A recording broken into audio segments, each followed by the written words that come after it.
Okay, welcome to another edition of Real Estate Investor Talk, and I'm sitting here with Wikus Lategan, and Wikus is the CEO of Calgro M3, a property development company listed on the JSE.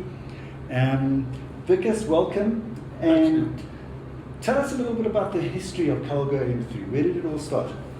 Well, Calgro M3 started in 1995 by the three Stain brothers. They started in those days, I think, upper room. We always said working late at night, almost doing two jobs. We were later joined by the Mahurba brothers in 2001, BNP and Brandmaloba. And effectively what they focused on was just typical cluster developers in four ways and the like, a bit of developments in the West Rand, and also a bit of affordable housing. They listed on the alternative exchange in 2007, raising some capital, and at that stage they were solely focused on the mid to high cluster development market.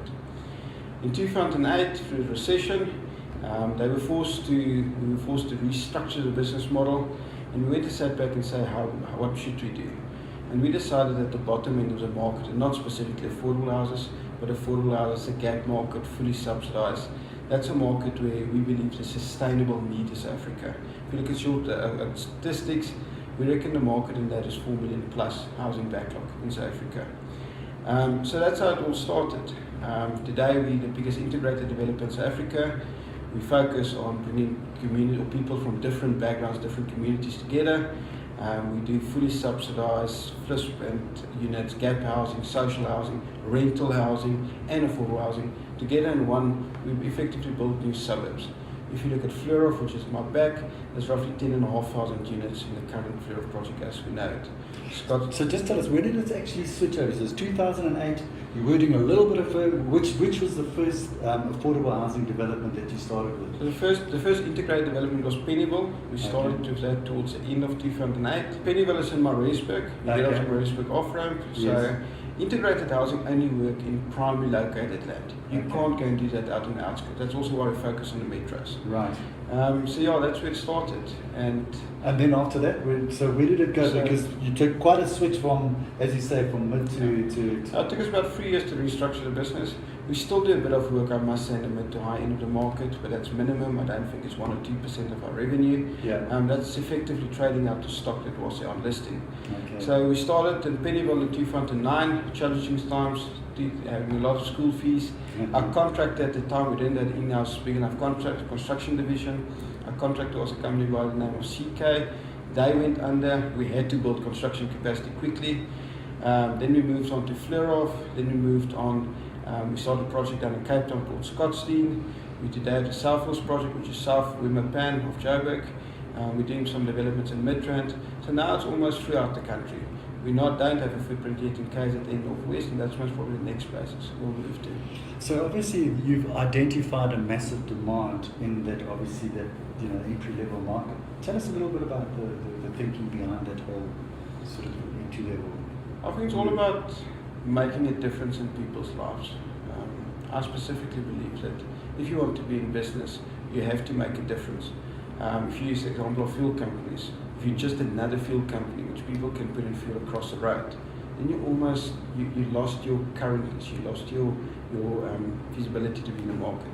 If you look at where Calgro is, we're saying Calgro have to make a difference every day. We have to be different. We have to do things other people are not doing. So if you look at our product mix, we keep on enhancing it as we go along. So effectively, what we say is, as I said earlier, we bring people from different communities together. We've got a turnkey business approach. We acquire the lands all privately owned. Then we do all professional fees or professional services in-house, so you save on all those fees. And then we go to market 10-15% under the current market price of properties. So effectively, people moving into our developments, we call it homes, not houses. A house is a roof over your head. A home is a complete lifestyle change. So we believe because we do that lifestyle change, because we've got schools, shopping centres, creches, lots of greening, we plant a tree per every house or unit we do. We plant all the grass-free developments. Through in partnership with the council, we make sure that public transport are close to your home. If you look at the Fleurhof project again, your BRT bus route goes through the project, not to the border of the project.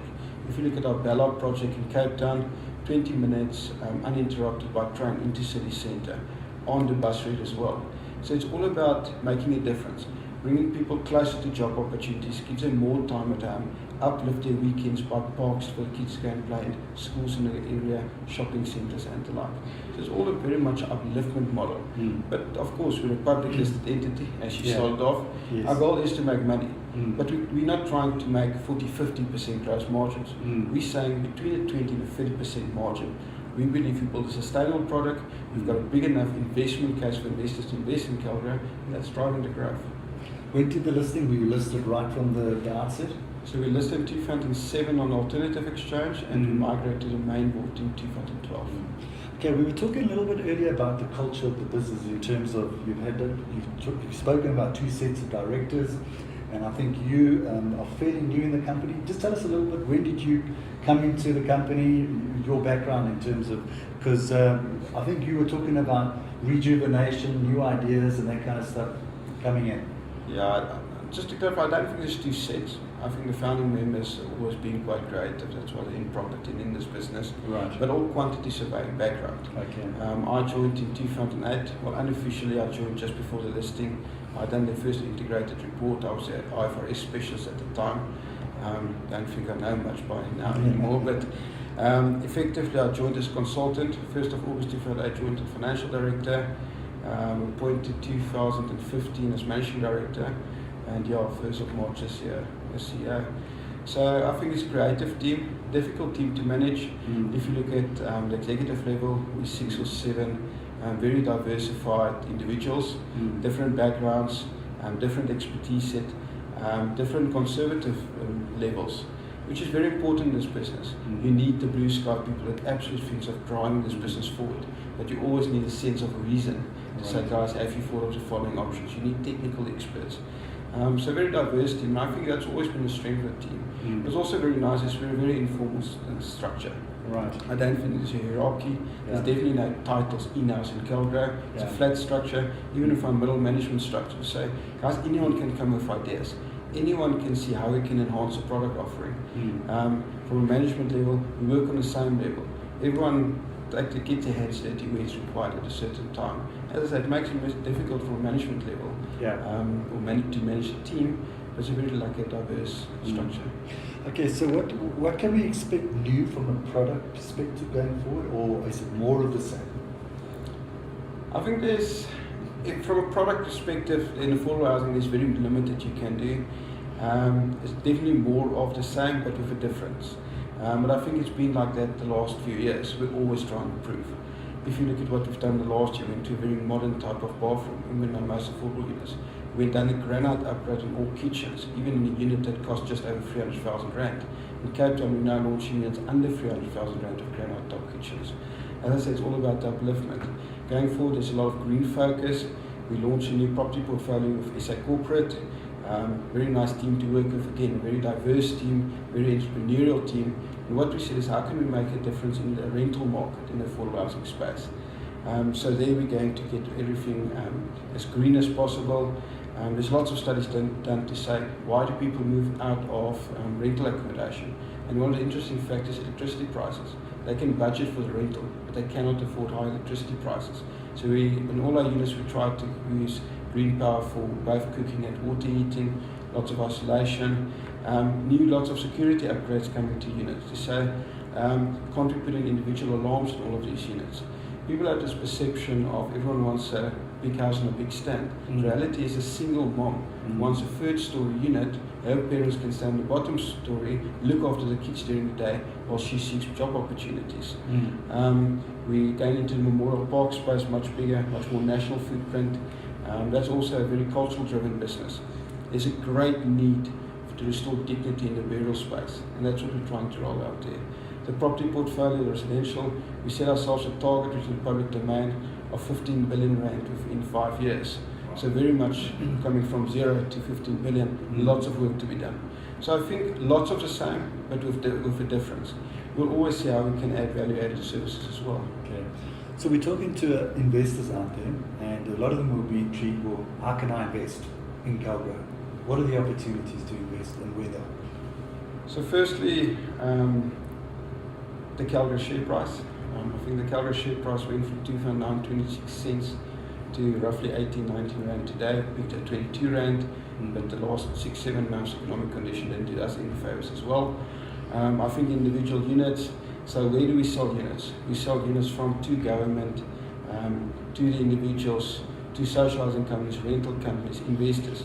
We do a lot of properties which we sell to high net worth individuals to say, if you look at rental yields, if you buy a block of say 20 units, the reality is a unit that costs you 340,000 rand, you can get a 4,000 rand rental on. And that's just the dynamics of credit records in that space. And then people will immediately ask you, but listen, my default rates, my vacancy is going to be more in this market and top end of the market. I think that banks have done a lot of statistics to say, listen, if you look at bond defaults are less in the bottom end of the market, in the high end of the market. Same with rental. There's such shortfalls. If you look at the rental shortfalls, we predicted to be somewhere between 1 million and 1.5 million units. People know if they have to move out of the unit, they might not find alternative accommodation. So they pay their rent quite diligently. The company we have in partnership now with is a corporate company called AFCO. They own it 100%. They were started in 1996, so they roughly also have a 21-year track record. And their bad debt default rate to date, average, was 1.76% per year. So very good in this space. Now they have focused predominantly on inner city developments.